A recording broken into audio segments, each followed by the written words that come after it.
If you like Poco's phones a lot, you must keep an eye on what new phones Redmi releases, because Redmi's phone with a new name will become Poco's new phone, and then launch globally. This, the Redmi Turbo 3, I guess the odds are that it will be a future Poco F6. It's definitely a phone you want to, and totally affordable. So first, come with us and check out the accessories and base specs of the Turbo 3. Everything inside the box is very ordinary. Without further ado, follow our colleague to see what's really there. By the way, if you're interested in this phone, click on the link below the video. Geek Wheels will ship the phone from China to your home for you.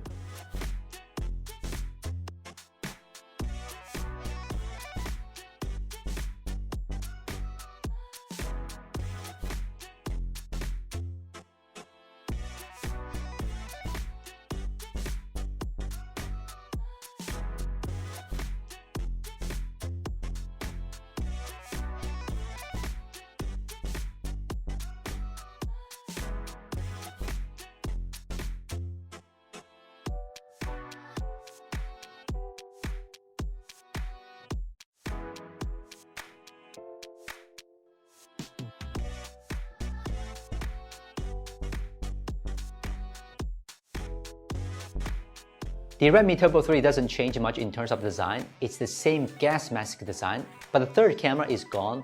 Well, I don't want to use a 2-megapixel macro camera anyway, so it's not a big deal for me. Instead, the headphone jack is gone, which makes me sad. It's still a plastic frame with a plastic back panel. There really isn't much to say about the Turbo 3's design, but there's one thing that I like to brag about: weight and thickness control.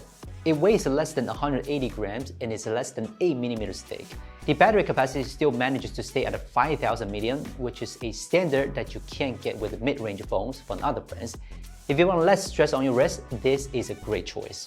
Although it's called the Turbo 3, this is actually the first phone in the Turbo series.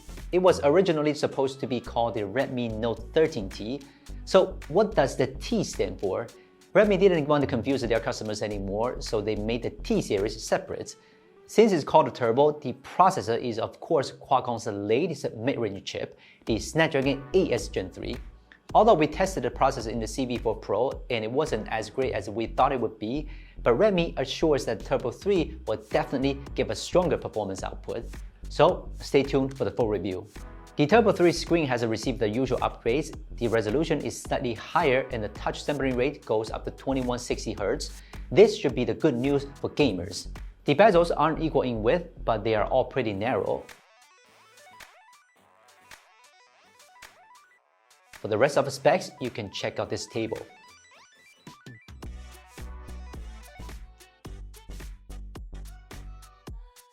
AI is very popular these days, and the Turbo 3 does some interesting things with it. For example, using gestures to browse TikTok.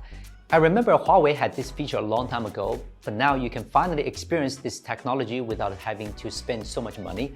Redmi is kind of doing a good thing, I guess. Being a Redmi phone, the Turbo 3 is sure to offer a price that we can't refuse. Unfortunately, by the time you guys see this video, we will already be in Hong Kong for some show. I don't know the price at this moment. I'll ask the editor to put the price here. Do you think the price is okay?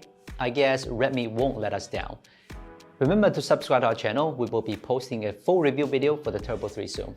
Also, remember to click the link down below the video if you want to buy it. I'm Will from China. See you next time.